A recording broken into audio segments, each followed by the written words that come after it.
আলাইকুম ওয়া রাহমাতুল্লাহি ওয়া বারাকাতুহু। আজকে আপনার সামনে বসলাম দুই একটি কথা বলার জন্য। প্রতিদিনকার মতো না বললে হয় না, মন খুব আনচান করে দুটি কথা বলার জন্য।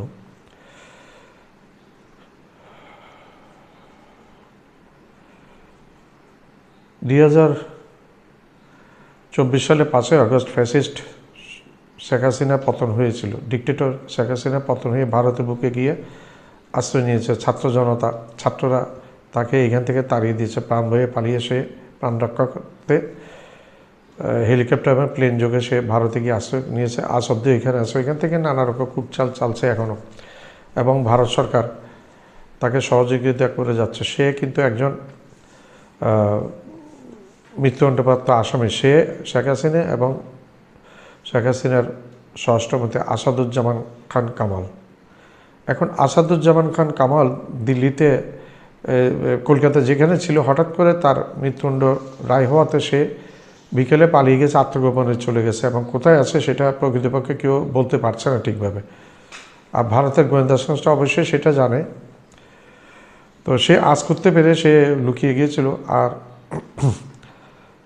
শেখ হাসিনা ঔদ্ধত্যপূর্ণ কথাবার্তা এখনও চলছে। বিএনপির সময় বিএনপিকে থাকতে দেয় নাই, বিএনপিকে ভোটে ভালোভাবে অংশগ্রহণ করতে দেয় নাই, বিএনপি নেতাকর্মীদেরকে ঘরে থাকতে দেয় নাই, বিএনপি নেতাকর্মীদের ধরে ধরে জেল খাবে। কত হাজার লক্ষ যে মামলা দিয়েছে এই হাসিনা, তার কোনো ব্যত্যয় নেই। কিন্তু 2024 সালে 5ই আগস্ট ক্ষমতাচ্যুত হওয়ার পরে হাসিনা, ছাত্ররা চেয়েছিল স্বৈরাচারী হাসিনার নিয়োগকৃত রাষ্ট্রপতি শাহাবুদ্দিন চুপ্পুকে সরিয়ে দেওয়ার জন্য। তখন এই বিএনপির সালাউদ্দিন বলেছিল যে সাংবিধানিক শূন্যতা হয়ে যাবে। আমার একটা প্রশ্ন এখানে, সালাউদ্দিন সাহেব কি, উনি কি সংবিধান বিশেষজ্ঞ? উনি কি লয়ার? উনি সংবিধানের আইন সম্বন্ধে উনি কি জানেন? উনি কি সংবিধান বিশেষজ্ঞ? হ্যাঁ, জেনারেল জিয়া রহমান তো ক্ষমতা দখল করেছিলেন। একটা করে আসি। শেখ মুজিব মরার পরে জেনারেল জিয়া রহমান ক্ষমতা দখল করেছিলেন। তো সেটা কি সংবিধান বহির্ভূত হয় নাই? বিতর্ক টানে বিতর্ক অনেক হয়ে যায়। সেটা কি সংবিধান সম্মত হয়েছে? আর এবার জনগণের প্রয়োজন, সেটাই সংবিধান। জনগণ চাইছে বলে হাসিনাকে পাঠিয়ে দিয়েছে, ডক্টর ইউনূসকে বসিয়েছে। সে নির্বাচিত, কে বলে সে অনির্বাচিত। ছাত্ররাই আন্দোলন করেছে, বিপ্লব করেছে, ছাত্ররা জনতারাই বিপ্লব করে হাসিনাকে হটিয়ে দিয়েছে। তাদের মতামত, ছাত্রদের মতামতে ডক্টর ইউনূস সাহেব প্রধান উপদেষ্টা হয়েছেন। উনি নির্বাচন শুধু ভোট দিয়ে নির্বাচন করলে হয় না। যখন একটা ফ্যাসিজম কায়েম হয় দেশে, যখন আইনের শাসন বলতে কিছু থাকে না, লুটতরাজ থাকে, খুন গুম রাহাজানি হত্যা এগুলি চলতে থাকে, তখন এক পর্যায়ে দেশে বিপ্লব সাধিত হয়, যেটা হয়েছিল 2024 সালে 5ই আগস্ট। এই পতিত স্বৈরশাসক হাসিনা পালিয়ে দিল্লিতে চলে গেছে। এখনও তার মেজাজের কোনো কমতি নেই, তার অহমিকার কোনো কমতি নেই। আল্লাহ অহংকারীকে ভালোবাসে না, তার প্রমাণ সে নিজে। সে কিন্তু এখনও বুঝে না। তো এই সংবিধান বিশেষজ্ঞ সালাউদ্দিন সাহেব উনি বলেছেন যে সাংবিধানিক শূন্যতা হবে। উনি বাধা দিয়েছে, বিএনপি বাধা দিয়েছে এই চুপ্পুকে সরানো। স্বৈরশাসকের রাষ্ট্রপতি থাকবে, এটা বিএনপি চেয়েছে। বিএনপি প্রত্যেকটা পদে পদে বাধা দিয়েছে। আজকে এই জন্য বিএনপির আজকে এই পরিণতি হচ্ছে। বিএনপির ভোট কমে যাচ্ছে, বিএনপির জনপ্রিয়তা হারাচ্ছে। একটা জনপ্রিয় দল ছিল বিএনপি, এই জনপ্রিয়তা হারাচ্ছে। এই শেখ হাসিনা কীরকম যে নিষ্ঠুরভাবে ভাষা ব্যবহার করতে বিএনপিকে, সেটা আপনারা আমার এই ভিডিওটা পুরো দেখলে বুঝতে পারবেন। সেটা বিএনপি ভুলে গেছে, বেমালুম ভুলে গেছে। ক্ষমতার অন্ধমোহে এত পাগল হয়ে গেছে, বেমালুম ভুলে গেছে। তো দেখা যাক ভবিষ্যতে নিরপেক্ষ ইলেকশন আশা করি হবে আর কয়েকদিন মাত্র। এরপর ইলেকশন হলে আমরা জনপ্রতিনিধিত্বশীল জনগণের দ্বারা ভোটে নির্বাচিত একটা সরকার পাবো। কিন্তু বিএনপি ভুলে গেছে, এটা আমার একটা দুঃখ। বিএনপির কাছ থেকে এটা আশা করে না বাংলার জনগণ। বিএনপি আওয়ামী লীগের সুরে কথা বলছে, ভারতের সুরে কথা বলছে।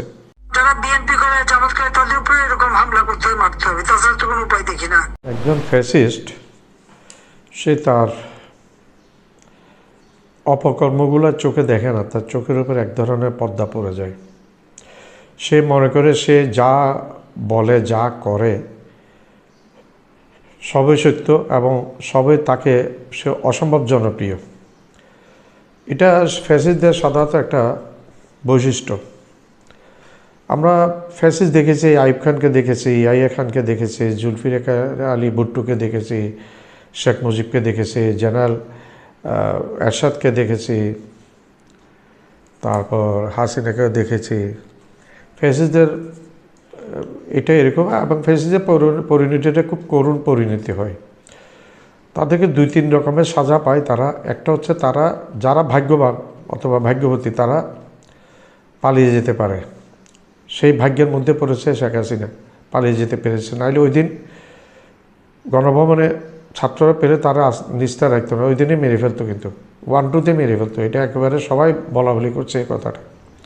ভাগ্য বলে চলে গেছে। আর আরেক ধরনের ফ্যাসিস্ট হয় যে সামরিক অভ্যুত্থানের মাধ্যমে মারা পড়ে। আরেক ধরনের ফ্যাসিস্ট হয় এদের জনগণের কাছে ধরা পড়ে এবং তাদেরকে ঝুলিয়ে মারা হয়। তো ডাক্তার নজিবুল্লাহ আমরা আফগানিস্তানে দেখেছি এরকম ঝুলিয়ে মারার মতো ফ্যাসিস্ট। হাসিনার মতো পালিয়ে যেতে সক্ষম হয়েছে নেপালের ওলিশা, শ্রীলঙ্কার রাজাবাক্সে এবং সিরিয়ার বাশার আল আসাদ। এরা ভাগ্যবান ভাগ্যবতী, পালিয়ে যেতে পেরেছে।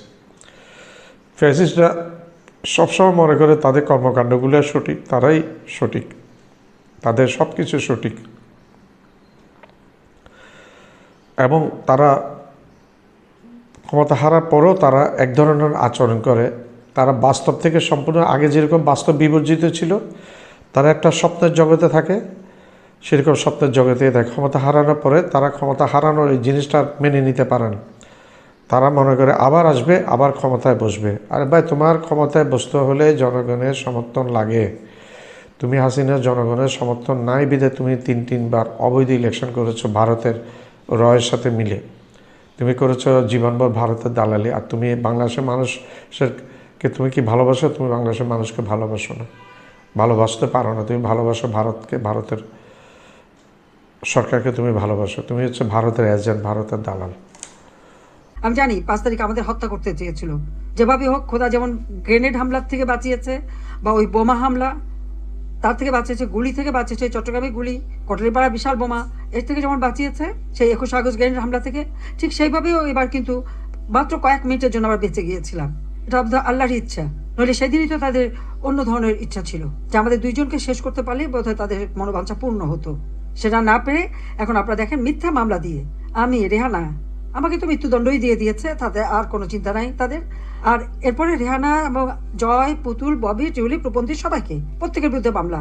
কিসের মামলা? 10 কাঠা জমি আমরা কিনেছিলাম পূর্বাচলে। খুব বড় অপরাধ করে ফেলেছি আমরা। কারণ এত কম কেন? ডক্টর মোহাম্মদ ইউনূস কিনে নিয়েছে 4080 কাঠা জমি পূর্বাচলে তার। আবার আমরা কক্সবাজারেও নিসর্গ নামে তার একটা রিসোর্ট আছে। আর পূর্বাচলেও সে এই 4080 কাঠা জমি নিয়ে সেখানে রিসোর্ট করেছে। উত্তরায় তার 300 কাঠা জমি, চট্টগ্রামে 87 কাঠা জমি, এবং আরো তো অনেক আছে, খোঁজ করলে আরো পাওয়া যাবে। তার ফিক্সড ডিপোজিট 5000 কোটি টাকা। আমাদের পেয়েছে মাত্র সব মিলে টিরে বোধহয় 1 কোটি কত লক্ষ টাকা পেয়েছে আমার, বাস। এর বেশি আর কিছু পাওয়া যায়নি। লকার ভেঙে সমস্ত সোনাদানা বের করলো। একটা লকারে নাকি কিছুই পেলো না, তা সেগুলি গেল কোথায়? আমি জীবিত থাকতে সেগুলি ভাঙলো। প্রধানমন্ত্রী হওয়ার পর আমি লকার খুলিনি, যে প্রধানমন্ত্রী হয়ে সেখানে সোনাদানা রেখে এসেছি। 1975 সালে আমার বাবা মাকে হত্যার পর এরকম অনেক অপপ্রচার করেছে। 81 সালে আমি আসার পর ওই বাড়িটা 12ই জুন আমার হাতে যখন দেয়, তখন ওখানে যা সোনাদা পেয়েছিল আমার হাতে দেয়, সেগুলি লকার নিয়ে আমি সেগুলি রাখি।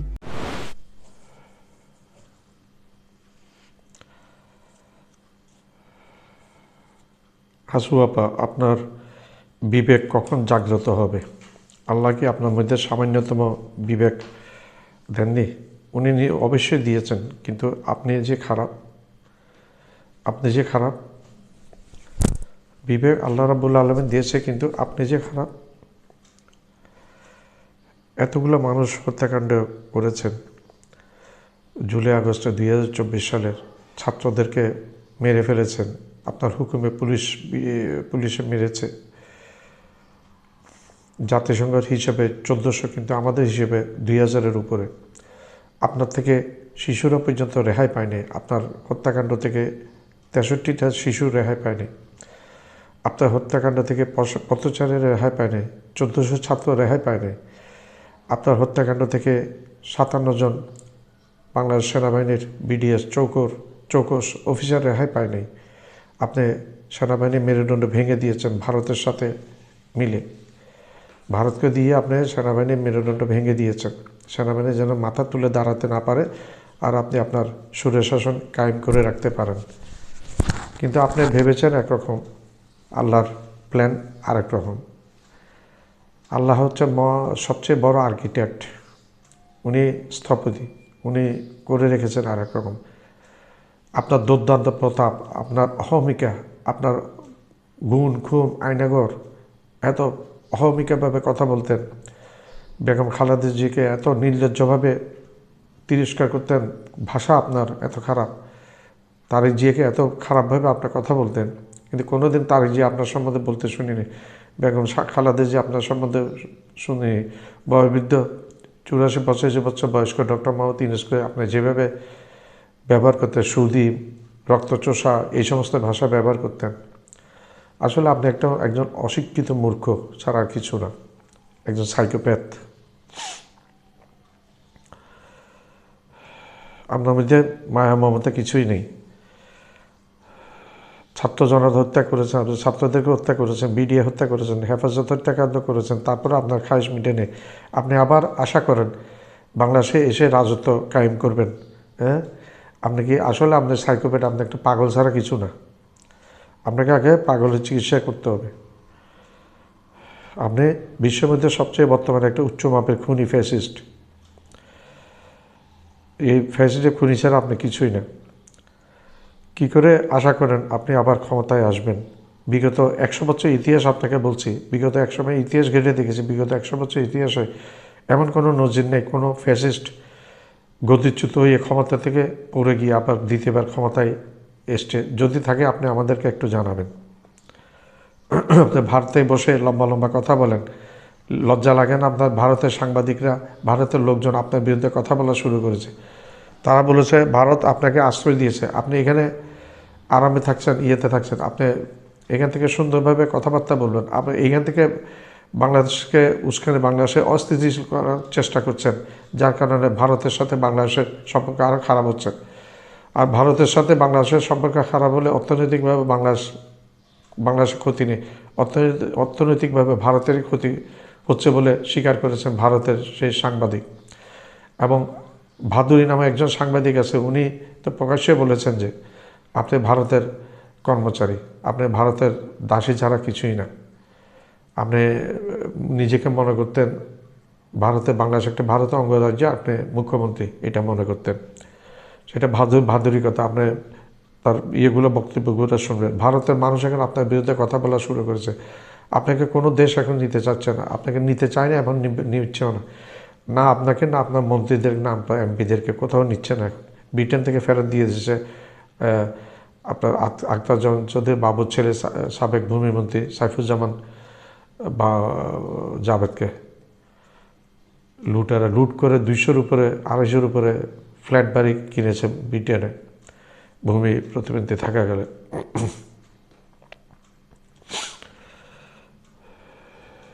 আপনাকে মানুষে বলে আপনি একজন সাইকোপ্যাথ। আমি বলি না, আমার ব্যক্তিগতভাবে আপনার সাথে আমার কোনো শত্রুতা নেই। যেটা শুনি সেটাই বলছি, যেটা দেখছি সেটাই বলছি। দেশটাকে আপনি লুটে পুটে শেষ করে দিয়েছে, আপনি আপনার পরিবার দেশকে শেষ করে দিয়েছে লুটে পুটে। বাংলাদেশ ব্যাংক সহ আপনার ছেলে গুণধর, সেই ছেলে গুণধর কোনো কিছু আবিষ্কার করা ছাড়া বিজ্ঞানী, সে সজীব জয় নাকি বাংলাদেশ ব্যাংক থেকে 2-3 বার লুট করে ডলার লুট করে নিয়ে গেছে। ইসলামী ব্যাংক থেকে আপনারা ইসলামী ব্যাংকে শেষ করে দিয়েছেন লুটটাজ করে। বাংলাদেশের আজকে 5টি ব্যাংকে একসাথে করে ডক্টর ইউনূস সাহেব রাখতে চেষ্টা করছে, বন্ধ করেন। আর আপনি বলেন লুটেরা দেশে। আপনি নিজে চুরি করেন, সেটা আপনি না দেখে আপনি আরেকজনকে চোর বলেন। বিশ্বে আজকে প্রমাণিত আপনি যে চোর, আপনার যে বিভিন্ন জায়গায় যে আপনি চুরি করে করে টাকা ডলার পাচার করেছেন, এগুলি এখন পুরা বিশ্বে এখন সবাই জানে, এগুলি প্রমাণিত। আর আপনি বলেন অমুক চোর অমুক, আরে নিজে দেখেন নিজের পুরো পরিবারটা মুজিবের, শেখ মুজিবের পুরো পরিবারটা চোরের পরিবার বলে বাংলাদেশের মানুষ। আপনি তিনবার ইলেকশনে জিতেছেন, কীভাবে জিতেছেন? দিনের ভোট রাত করে পয়লাবার, দ্বিতীয়বার ভোটের বাক্স পুড়ে ফেলছেন জাল ভোট দিয়ে, আর তৃতীয়বার ডামি প্রার্থী দিয়ে আপনি জিতেছেন। এগুলি ভারত আপনাকে ক্ষমতায় রেখেছে এই অবৈধ নির্বাচনের হওয়া সত্ত্বেও। ভারত কথা বলে না, ভারত আপনাকে স্বাগতম জানিয়েছে, ক্ষমতায় রেখেছে। কেন? আপনি ভারতের সেবা দাসী, ভারতকে আপনি সেবা করেন, বাংলাদেশকে আপনি ভারতের হাতে তুলে দিয়েছিলেন। ইকোনমিক জোনে আপনি ভারতের আদানিকে আপনি একটা ইন্ডিয়া জোন দিয়েছিলেন, সেটা ডক্টর ইউনূসেফ 4-5 দিন আগে নিয়ে এখন এখানে বাংলাদেশের সামরিক ড্রোন বানাবে এবং মিসাইল বানাবে, ওই কারখানা হচ্ছে এখন ওইখানে। আপনি নিজের দোষ, নিজের গায়ের গন্ধ আগে নিজে শুকেন, পরের গায়ের গন্ধ শুকার আগে নিজের গায়ের গন্ধ শুকেন। আপনার মনে করেন আপনি পালাই গেছেন কেন? আপনি যদি এত ভালো হয়ে থাকেন, পালাইছেন কেন? হ্যাঁ, খালেদা জিয়া তো পালায়নি দেশ ছেড়ে। আপনি খালেদা জিয়াকে তিলে ধ্বংস করেছেন, স্লো পয়জনিং করেছেন, উনি মৃত্যু হয়েছে ওনার 83, 80, 81 বছর বয়সে মৃত্যু হয়েছে। এই মৃত্যুর জন্য আপনিও দায়ী। আপনি আল্লাহর কাছে তো আপনি দায়ী হবেন এগুলোর জন্য। আজকে দেখেন খালেদা জিয়া মানুষের ভালোবাসা, লক্ষ কোটি মানুষের ভালোবাসা নিয়ে কবরে গিয়েছেন, আর আপনি কোটি মানুষের জুতার বাড়ি খেয়ে, লাথি খেয়ে, গালি খেয়ে, মা বাপকে গালি খেয়ে, আপনার বাপের মাথার মূর্তির এতগুলো মূর্তি বাংলাদেশের মানুষের, আমার অন্যান্য মানুষের জনসাধারণের কর্জের টাকা, ট্যাক্সের টাকা এবং বাইরে থেকে লোন এনেছে, লোনের টাকা দিয়ে মূর্তি গড়েছেন, রাখতে পেরেছেন? একদিনে সব ধ্বংস করে দিয়েছে। আপনার বাবার মুখের মাথার উপর দিয়ে মুতেছে লোকজন, সেটা আপনাকে না পেয়ে আপনার বাবার মাথার উপর মুতেছে। আপনি নিজের বাপকে আপনি অপমানিত করেছে, শেষ করে দিয়েছেন। এই আওয়ামী লীগটা সৃষ্টি করেছিল হোসেন শহীদ সরদ্দি এবং মৌলানা আব্দুল হামিদ খান ভাসানের হাত ধরে। সেই আওয়ামী লীগকে আপনার বাবা ক্ষমতায় এসে 1972 সালে ক্ষমতায় এসে ওই বহুদলীয় গণতন্ত্র ব্যান করে, বাকশাল কায়েম করে, টুটি চেপে ধ্বংস করে দিয়েছিল আওয়ামী লীগকে। প্রথম ধ্বংস করেছিল আপনার বাবা, আর এখন ধ্বংস করেছেন 2024 সালে পাস হয়ে গেছে, আপনি করেছে আপনার কর্মকাণ্ডের মাধ্যমে। লম্বা কথা মারেন। আজকে আপনাদের বিএনপির দরকার হয় কেন? বিএনপিকে আপনাদেরকে শান্তিতে থাকতে দিয়েছিলেন? দেন নাই তো। এখন বিএনপির দরকার কেন আপনার? এখন আমরা কাদের কাকার কাছে জানতে চাই, কাদের কাকা কি বিচার করবেন হাসিনার, কি বলবেন হাসিনার ব্যাপারে। কাদের কাকা, আপনি মুখ বন্ধ রাখবেন, আপনি মুখ খুলেন, আমরা আপনার মুখ থেকে শুনতে চাই। আপনি সত্য কথা বলে ফেলেন, অনেক সময় বলেছেন এবং বলে দলে বিভাজন হয়েছেন। আপনি একটু সত্য কথা বলেন, এই হাসিনাকে কি করা যায়? আর 10 দফা নয়, এবার 1 দফা শেখ হাসিনাকে কবরস্থানে পাঠাতে হবে, এই 1 দফা। আসসালামু আলাইকুম ওয়া রাহমাতুল্লাহি ওয়া বারাকাতুহু। দর্শক, আজকে সকালে, গতকালকে দিবাগত শবে বরাত গেছে, আজকে গত রাত্রে আমি তারপর দিন সকালেই আপনাদের সামনে বসছি 8টার দিকে, এখন বাংলাদেশ সময় সকাল 8টা।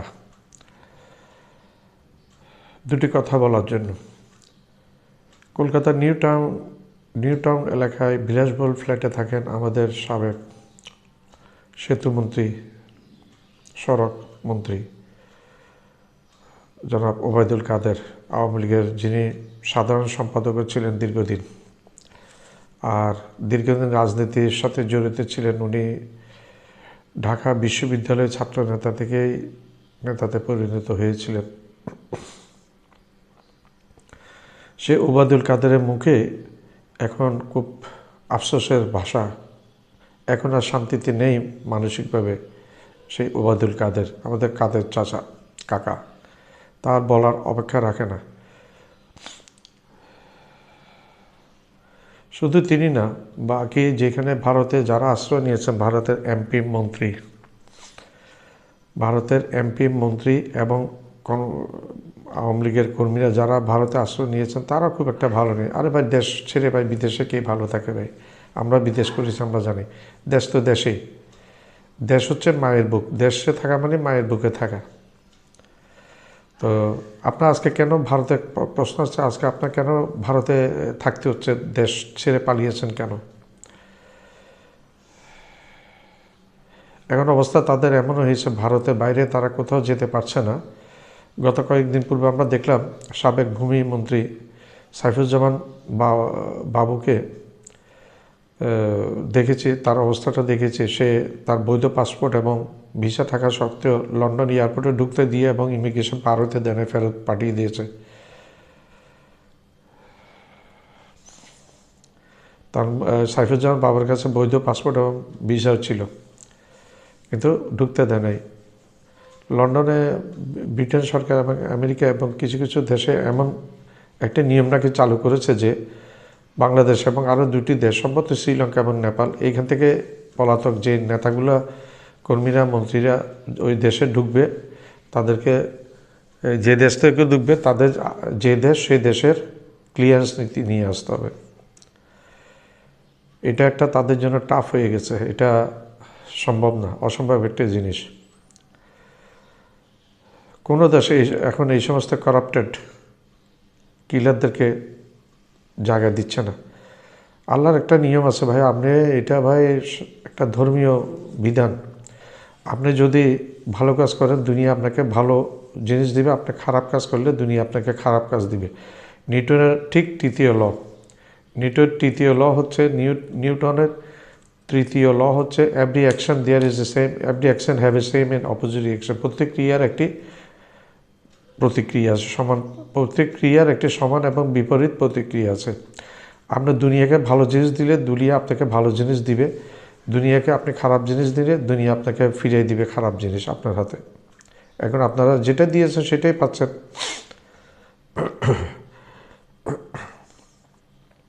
কাদের কাকার মধ্যে শোনা যাচ্ছে এখন, ওনার মনের মধ্যে এখন অনিশ্চয়তা এবং দেশে ফেরার আকুল আকুতি মিনতি ওনার। কিন্তু দেশে আসতে পারবে, কিন্তু আসলে কি হবে, আসলে তাকে ভারত আসতে দিবে কিনা, আর যদি আসতে দেয় এখানে আসলে বিচারের সম্মুখীন হতে হবে 100% নিশ্চিত। ভারত এবং আমেরিকার কাছে আওয়ামী লীগের এখন কোনো মূল্য নেই, এর তুচ্ছ বিষয় ছাড়া আর কিছুই না। একটি জঞ্জাল আওয়ামী লীগ এখন এই সমস্ত দেশের কাছে।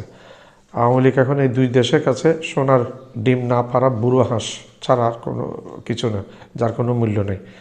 আওয়ামী লীগ এখন ভারতকে সোনার ডিম দিতে পারছে না। এখন ভারতের কাছেও আওয়ামী লীগ নেতাদের, আওয়ামী লীগের কোনো মূল্য থাকবে না। এখন যতই দিন যাবে তত মূল্য আরও কমে যাবে।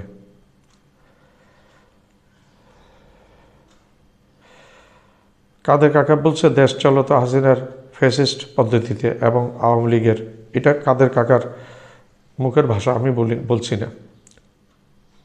দেশ চলত হাসিনার ফ্যাসিস্ট পদ্ধতিতে, আর আওয়ামী লীগের মন্ত্রী এমপিরা করত লুটপাট, দুর্নীতি, বিদেশে টাকা পাচার। বিদেশে টাকা পাচারে নিমজ্জিত থাকতো তারা, তাই তাদের আজকে এই করুণ পরিণতি। এটা হচ্ছে কাদের কাকার ভাষ্য মতে, কাদের কাকার কথা।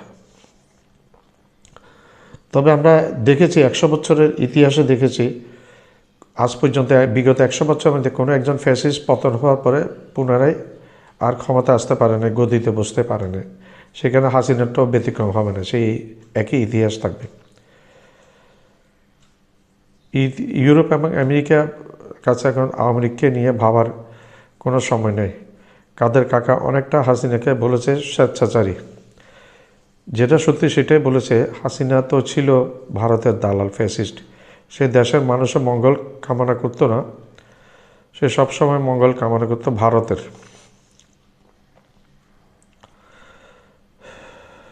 কাদের কাকা বলেছে আওয়ামী লীগ আর দেশে ক্ষমতায় ফিরতে পারবে না। এটা কাদের কাকার ভাষ্য মতে আওয়ামী লীগ দেশের ক্ষমতায় ফিরতে পারবে। ভাই কেমনে ফিরবে ভাই? আপনারা এই দেশে যে হত্যাকাণ্ড আপনারা চালিয়েছেন জনগণের বিরুদ্ধে, শুধু জাতিসংঘের হিসেবে 1400 ছাত্রকে আপনারা হত্যা করেছেন, 60-63টা শিশু মেরেছেন, বিডিআর হত্যাকাণ্ড করেছেন, সেনাবাহিনীর 57 জন আর্মি অফিসারকে হত্যা করেছেন, হেফাজতের হুজুরদেরকে হত্যা করেছেন। আপনার দেশে কীভাবে মনে করেন ফিরবেন? ফিরলে আপনাদের ফিরতে পারবেন, ফিরার কোনো বাধা নেই আপনাদের, কিন্তু আইনের আওতায় চলে আসতে হবে, আপনাকে কিন্তু আইনের আওতায় নিয়ে আসবে, সেটা একবার 100% নিশ্চিত। কলকাতার নিউ টাউনের বিলাসবহুল ফ্ল্যাটের 4 দেয়ালের মাঝে এখন আর রাজনীতির মাঠ কাঁপানো সেই দাপটে নেই। নেই খেলা হবে বলে হুঙ্কার ছাড়ার চেনা মেজাজ। আছে শুধু গুমোট দীর্ঘশ্বাস আর অনিশ্চয়তার চোরাবালি। আওয়ামী লীগের দাপুটে নেতা ওবায়দুল কাদের এখন স্বদেশের মাটিতে ফেরার জন্য ব্যাকুল, কিন্তু সীমান্তের ওপার থেকে ফেরার পথটা যেন কুয়াশার চাদরে ঢাকা। ভারতের আশ্রয় থাকলেও কাদেরের গলায় এখন ক্ষোভের সুর যে ভারত বা আমেরিকার উপর ভরসা করে তারা তরি পার হতে চেয়েছিলেন, সেই মহাশক্তিগুলোর কাছে এখন আওয়ামী লীগ যেন এক ব্রাত্য অধ্যায়। ভূরাজনীতির বিশাল ক্যানভাসে ইউরোপ আমেরিকার কাছে দলটির ভাগ্য এখন নেহাত এক নগণ্য বিষয় ছাড়া কিছুই নয়। কাদেরের সাফ কথা, শেখ হাসিনার একক শক্তিতেই রথ চলত আর বাকি নেতারা দায়িত্ব ভুলে আরামায়েশে মগ্ন ছিলেন বলেই আজ তাদের এ পরিণতি। আমরা যতবারই সংকটে পড়েছি ভারতের কাছে আশ্রয় চেয়েছি। গত 23 জানুয়ারি দিল্লিতে শেখ হাসিনার সশরীরে উপস্থিতি বা অন্তত একটি ভিডিও বার্তার আশায় বুক বেঁধেছিলেন কর্মীরা। ভেবেছিলেন পাশা উল্টে যাবে এক নিমিষে, কিন্তু সশরীরের বদলে মিলল কেবল এক বিষণ্ণ অডিও বার্তা, যেখানে ডক্টর ইউনূসের ওপর ব্যক্তিগত ক্ষোভ ঝাড়তেই কেটে গেল সবটুকু সময়। কোনো দিশা না পেয়ে এখন কলকাতার আতিথেয়তা ছেড়ে কানাডা বা অস্ট্রেলিয়ার কনকনে ঠান্ডায় বাকি জীবনটা কাটিয়ে দেওয়ার ছক কষছেন নির্বাসিত নেতারা। তারা বুঝে গেছেন রাজনীতির হাটে তাদের গুরুত্ব এখন তলানিতে। কেউ আর তাদের নিয়ে ভাবার সময় পাচ্ছে না, এমনকি খোদ ইতিহাসও যেন মুখ ফিরিয়ে নিয়েছে। প্রত্যাবর্ষণ প্রক্রিয়া কিভাবে শুরু হবে এবং এই লিস্টটা ফাইনালাইজ হবে যত দ্রুত সম্ভব। ফাইনালাইজ হলে প্রত্যাবর্ষণ প্রক্রিয়া শুরু হবে। সংশ্লিষ্ট সূত্রে জানা গেছে কাদের আর ভারতের কলকাতার নিউ টাউনে থাকতে চান না, ফিরতে চান বাংলাদেশে। কিন্তু ফেরার কোনো উপায় দেখছেন না আওয়ামী লীগের এই নেতা। তার মতে ভারতের উপর আমরা নির্ভর করে আছি, কিন্তু ভারত বা আমেরিকার মতো বড় শক্তিগুলো আওয়ামী লীগ নেতাদের নিয়ে ভাবছে না। আমাদের ক্ষমতায় ফেরানো তাদের কাছে খুবই নগণ্য ব্যাপার। ইউরোপ আমেরিকা এখন বড় বিষয় নিয়ে ভাবছে, তারা আমাদের নিয়ে ভাবছেই না। আমরা আমাদের নেত্রীকে চিনি, তিনি এ ধরনের ভার্ডিক্টের পরোয়া করেন না। এভাবেই রীতিমতো ক্ষোভ ঝরে পড়েছে কার্যক্রম নিষিদ্ধ আওয়ামী নেতা ও বাংলাদেশের সাবেক মন্ত্রী ওবায়দুল কাদেরের কণ্ঠে। আওয়ামী লীগ এখন ফিরতে পারবে না বলেও তিনি মত ব্যক্ত করেছেন। তার মতে হাসিনার শক্তিতে দলটি চলছিল, আওয়ামী নেতারা তাদের দায়িত্ব ঠিকভাবে পালন করেনি, তাই আমরা এ মুসিবতে পড়েছি। জানি না কবে এর হাত থেকে রেহাই পাবো। সংশ্লিষ্ট সূত্রের খবর, কোনো দিশা পাচ্ছেন না পালিয়ে আসা নেতারা। এবার তারা ভারত ছেড়ে কানাডা বা অস্ট্রেলিয়ায় বাকি জীবন কাটানো যায় কিনা সে চেষ্টায় রত। অনেক নেতাই কলকাতা ছেড়ে একদম নির্বাসিত জীবনে চলে যেতে চাইছেন। তারা বুঝে গেছেন আওয়ামী লীগ এখন সবার কাছে গুরুত্বহীন, কেউ তাদের নিয়ে ভাবে না। হাসিনা সরকার 28 তারিখের পরে আর না। আমার চ্যানেলটা লাইক করবেন, শেয়ার করবেন, সাবস্ক্রাইব করবেন, বেল আইকনটা প্রেস করবেন, সাবস্ক্রাইব করতে ভুলবেন। আবার বলছি, আমার চ্যানেলটা লাইক করবেন, শেয়ার করবেন, সাবস্ক্রাইব করবেন, বেল আইকনটা প্রেস করবেন, সাবস্ক্রাইব করবেন, সাবস্ক্রাইব করতে ভুলবেন না।